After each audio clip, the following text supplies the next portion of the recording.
Hello, everyone. Good to have all of you joining us this amazing evening again. Today we're having an amazing guest joining us in the studio. So welcome to your favorite show, Agritech Founders Diary. Here we have conversation with amazing agritech entrepreneurs who are doing amazing stuff. And today is not different at all. We're having another amazing guest joining us this evening. It's another person that Mr. Balogun Olagoke, the founder and CEO of So Fresh.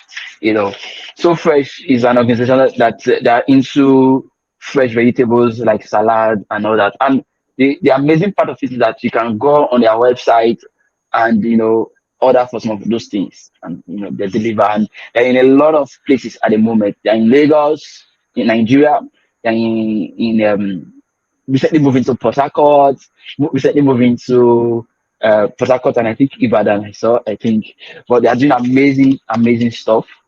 So today we're going to be interviewing them. I'm so excited to have Mr. Balogun with us. It takes me a lot of time to be able to bring him to the show, and I'm really excited. But first thing first, so I want to ask, can you tell us about yourself a bit so my audience gets to meet you and tell us about yourself.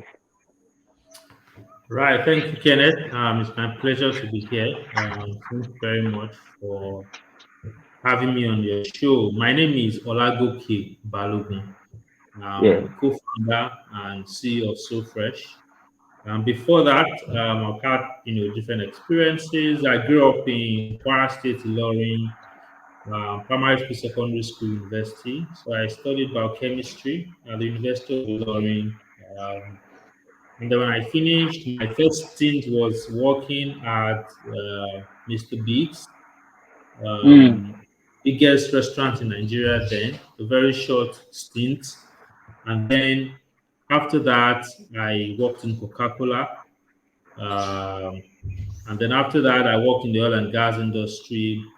In between that period, I started my entrepreneurial journey. And today, I run Nigeria's pioneer and largest healthy food chain called So Fresh. We're in four big cities: Abuja, Lagos, Port Harcourt, and Ibadan. Wow. And we have 15 locations currently, and we're growing and expanding. Fantastic.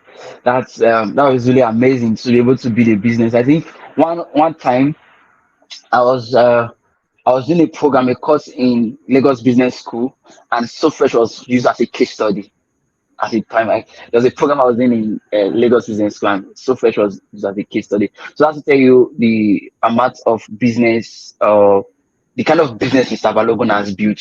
There are a lot of people are studying his own, as using his business as a case study, and that's really fantastic. So my next question now is, what led you to this business? What led you to So Fresh? I mean, why did you leave oil and gas? Because I also was reading about you recently. I saw that you left oil and gas, like you also mentioned now again. Why did you left oil and gas? That's an massive industry with a lot of money. Why did you left oil and gas to come do business, to come do food? I'll say many things. It was not just one thing. So if I track back, I think I caught the entrepreneurial bug unknowingly.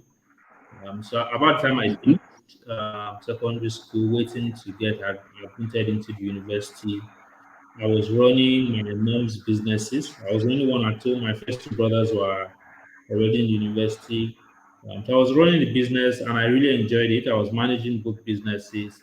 And I think that was the first time my entrepreneurship appealed to me, even though I didn't think much of it.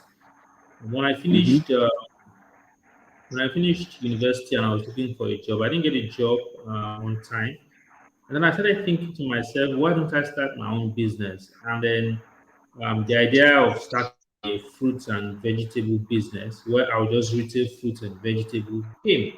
But I didn't do anything about it. But the good thing was I actually wrote it down, but I didn't know anything about it. And one of the things that prompted it was that I used to go to the market with my mom a lot, and I didn't enjoy that experience. So I thought um, instead of people going to the market the way I did and didn't enjoy it, how about we bring the market into a serene, organized, comfortable, hygienic environment and retail fruits and vegetable more like in a supermarket. Remember, this was 2008, 2009. Nobody was doing that on a large scale in Nigeria. So I thought it was going to be a brilliant idea. But like I said, I forgot about it. I got my first job, I got my second job. By the time I got my third job in oil and gas, and I had the opportunity to travel outside the country with my wife.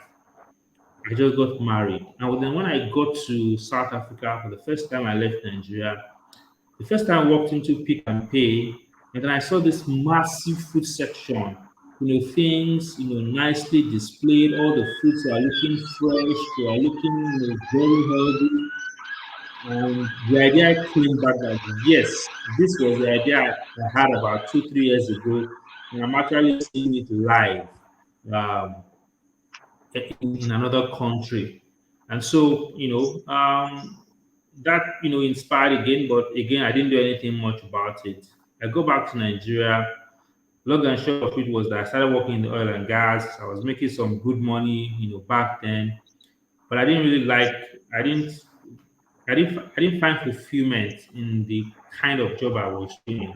Even though it was paying me very well, but I thought that I could do more. I could create impact, in my environment. So I could use my skill much better than what I was doing. And that was what finally led me to say, this idea I've packed for so long, how about I revisit it? And then I shared the idea with my wife. My wife really loved it, surprisingly, that we are going to be selling fruits and vegetables. She's a lawyer. She had a private law practice. She had a law firm. She was getting good briefs.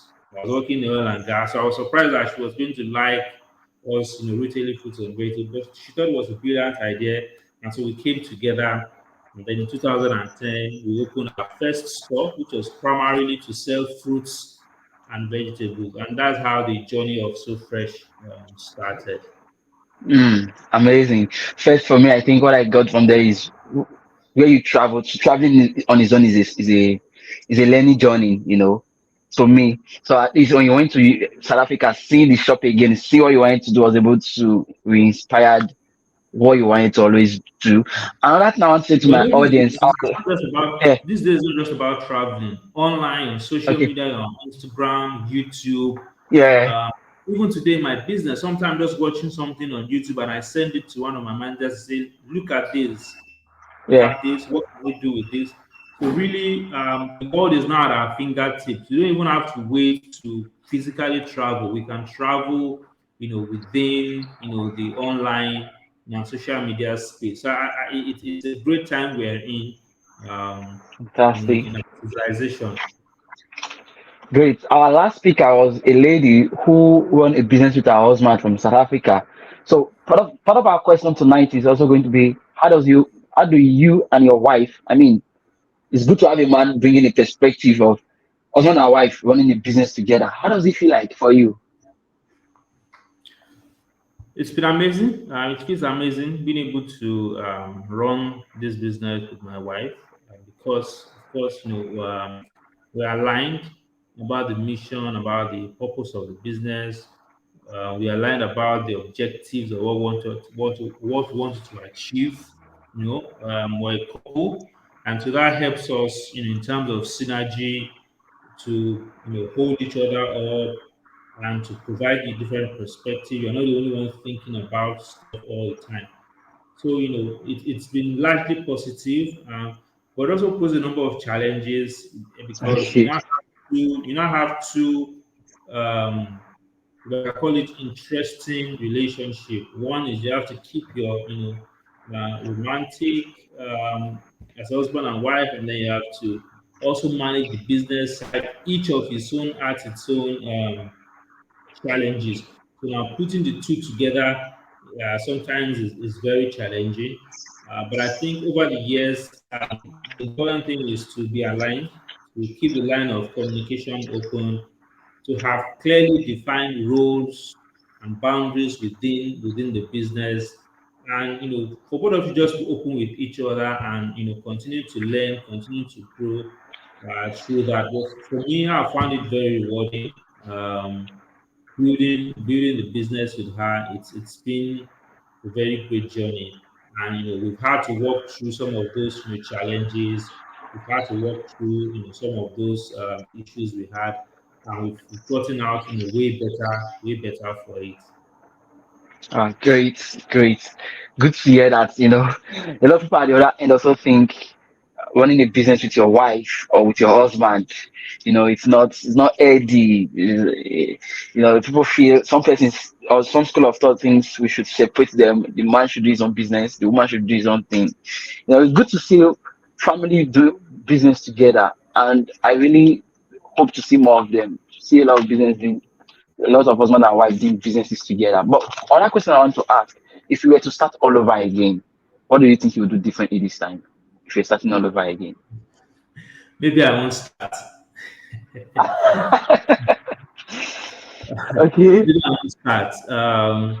But I want to start all over again, right? I think it's very important for me to very well understand the business I'm going into. It's not Okay. just enough to say, "Oh, I love fruits and vegetables. I love fashion. I'm a good I'm a good fashion designer. I love baking. I cook. I can cook for 24 hours." Running a business, running a food business and cooking are two entirely different things. As you run the business, cooking becomes a very minute part of what you do on a daily basis. So it's very important to understand the business behind what you're doing. So if it's tech, if it's fashion, if it's food, if it's property, you need to take time to understand the business. Uh, Also, be very clear about the unique value proposition and the market segment you want to serve. So, for example, when I started, my hypothesis was that everybody eats fruits and vegetables. Yeah. It's correct. But the business I want to do and the way I want to do it, not everybody will buy from me. So one of the biggest mistake people make, and I also made, is that everybody is your customer. Everybody is not your customer. If you look at the fruits and vegetable spectrum, you will have customers that will be my 12. You have the ones that will be for ShopRite. You have the ones that will be for roadside True. neighborhood. Then you want to play in that space. You have to define your own space and clearly identify the kind of customers you want to serve, because that helps you with your branding, with your messaging. It helps you focus your energy on, if I know the person I'm selling to, where do they want me to meet them? How do they want me to sell to them? Where do they live?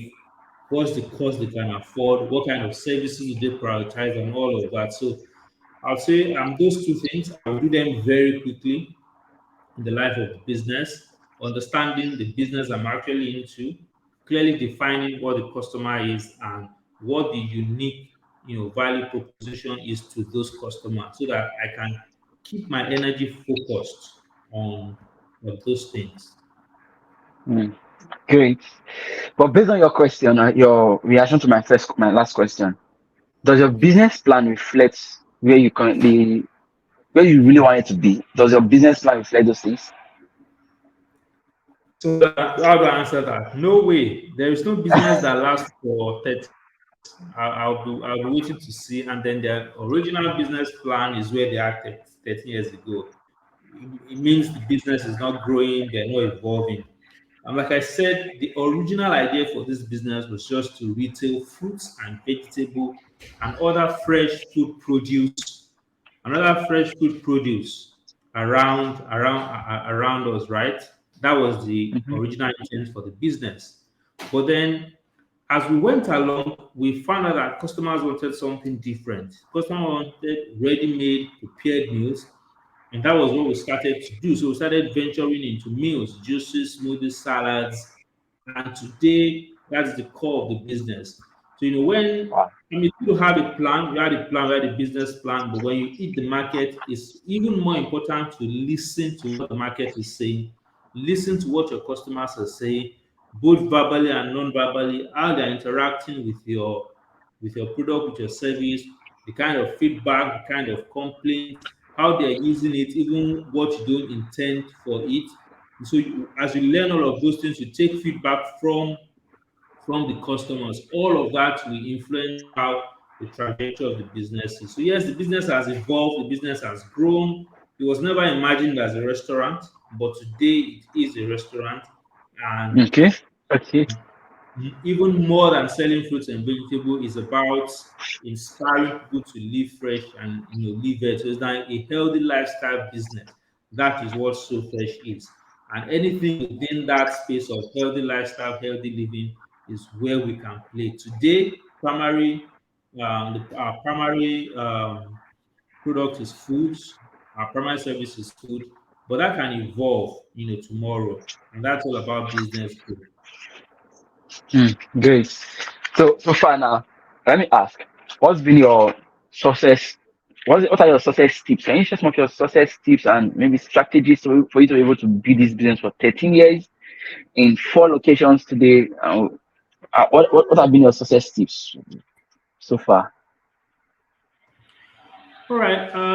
Success tips. There are no secrets or bullet points to success. Yes. I'm just going to try to go through a number of things I've done. The first thing I tell people is that I've shown up every day. I show up every day for the last 13 years. And that's it. You keep grinding at it. You keep learning. You keep working. You keep getting better. So I'll say that's the first thing. Determination, focus, commitment to the dream, to the vision, every single day. That's the first thing. The second thing is that I've equipped myself with knowledge. Um, I've gone back to business school like 3 times in that Wow. period, and I just continue to learn. Both formally, informally, mentorship, because you have to continue to evolve. One, as a leader yourself, what you did at what made you successful 2 3 years ago would not carry you through the business year 6 year 7, will not carry you to the business year 10 year 12. So you have to continuously grow and evolve as a leader, and then as the business itself, the business must also continuously grow. So having that growth mindset and learning, I would say, is one of the things that has carried us. Understanding that people are very important to your business, and there's a limit to what only you can achieve. And Mm, that ability to leverage the strength of people for growth has also been very important. I've kind of mentioned mm. it, but listening to the customer, because at the end of the day, the business is about the customer. The business Yes. customer. There is no other thing. You are not there to serve any other person, not your ego, not what you like, not what you don't like. So always staying in touch with the customer, asking yourself what the customer wants, what the customer needs. Are we serving the customer well? Always taking feedback. So being very customer centric has been Yes. one of our secrets as a business. Mm, great. So far, what have the things that have junted your path, like an obstacles you've encountered on your way building these businesses? Can you share some of them with us? Um, Obstacles. Yes. So when you start up the business, you have no idea what's in front of you, and True. when the business starts to grow, you start to see the realities. Um, I say the first of all is the complexity of building a business in this environment. It's been quite challenging, from infrastructural deficiencies to you know government and tax overloading. Um, Even the market itself, low spending power, um, and the unreliability of the economic environment, policy shifts. And so it becomes very difficult to plan, because you don't know what's going to happen in the next 2, 3, 4, 5 months even. And so all of that has been challenging, just managing, navigating, even working with people. And working with people has also been very challenging. Getting people that are committed, are passionate, to the dream. While I'm not of the school of thought that people have to come and work for you for 5, 10 years. If it happens, we have some people that have spent 8, 10 years in So Fresh. But even if you're there for 1 year, for 2 years, do you put in your best at that period, and then before you move on? So getting Yeah. reliable people has also been very challenging in this environment. And also the challenges are endless. We just have to be working, and one of the biggest one was COVID, which all of us knew. COVID Yeah. came, nobody was expecting it. Businesses went down almost 80% revenue gone overnight, and we just have to navigate and manage through that. Shortly after that, then you have the war in Ukraine that caused inflation. Ukraine. So the Yeah. last 3 years have really been one of the hardest years. And I think all entrepreneurs somehow, in one way or the other, have Subsidy. affect.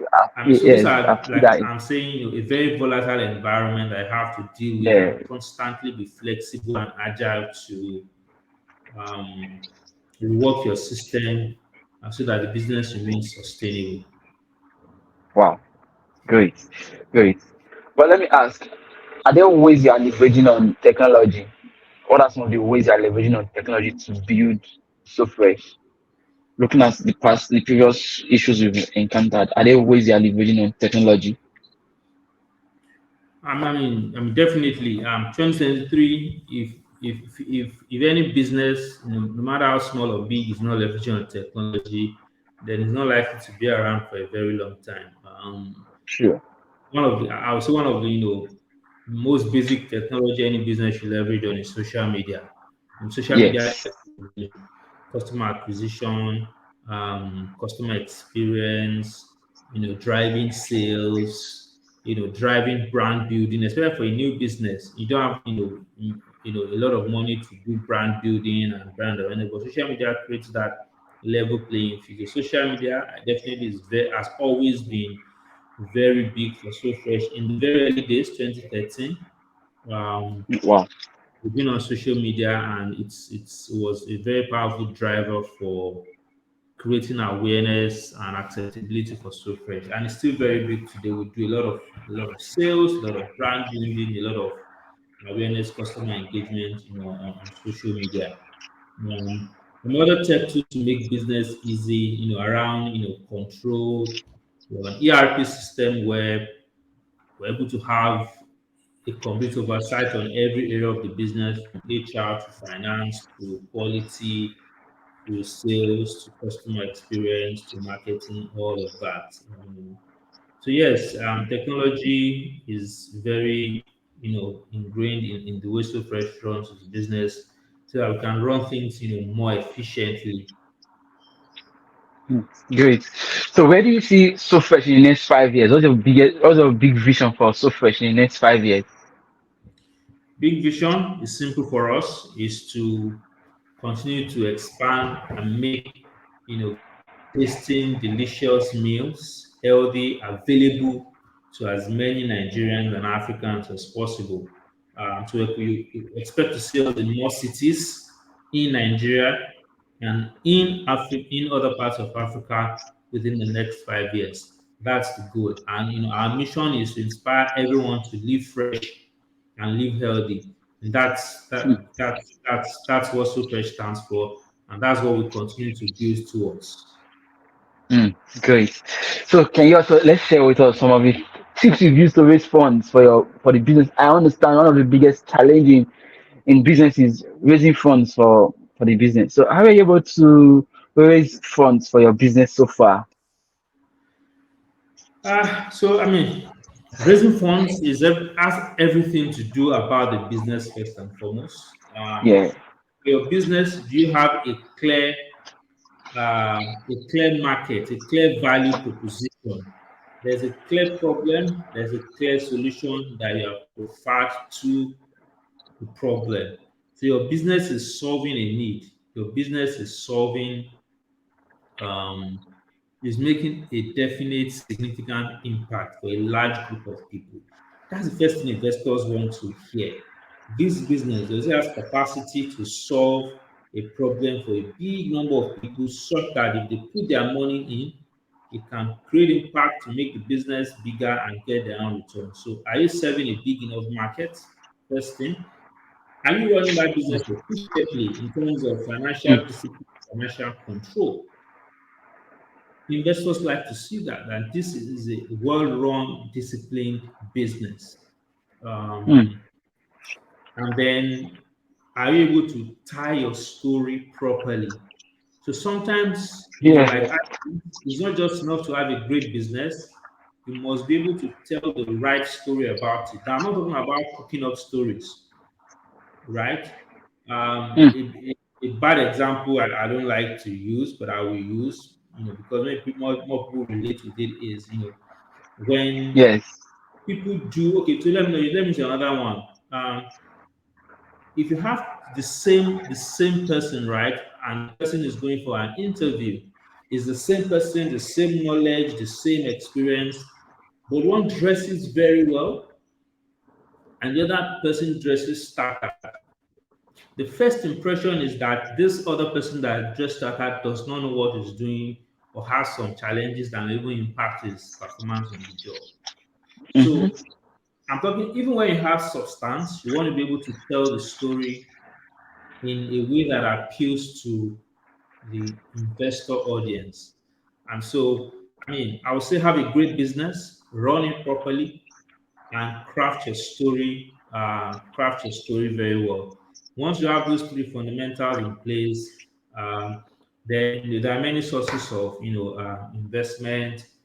But always, it's important to start from the basics. When you go to meet an investor wants to learn you that you have come. Do you have a stake in it? Do you yourself Mm-hmm. believe in the business? How much have you put there? How much are the Yes. people that are closest to your family and friends? Do they trust you enough? Are you trustworthy enough that some of those people have committed some money into your hands? So those are the first things you want to see. Do you have a stake in it? Have you put money, for whatever, maybe savings or whatever?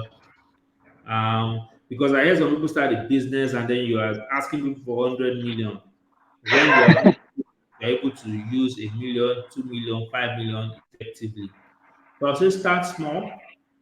Grants is also a good way to prove your concept. If you find Yes. opportunities for grants, you start with grants, start with family and friends, loans and savings or just gifts. And then once you've run your business for some time, you've gained traction, you have customers that are buying, that are coming by and doing repeat purchase, then you can start to look for investors. And they're out there. Do your research. There are grants out there. Do your research online, Google. Join platforms, join networks that align with those where you can find those kind of information. Wow. Thank you very much for those valuable informations. You know. Okay, well, as we begin to wrap up the show this evening, I want to ask you, what's your last message for startups, agri-tech startups who are coming to the space to start a business? So, what's your advice for them? So, advocate startup. My first advice is that if you're looking to play in this space, I think it's important to look a lot at the whole value chain. A lot of the times, when people think about agri, the first that comes to them is planting, Yes. primary agriculture. But there's so much you can do within that value chain.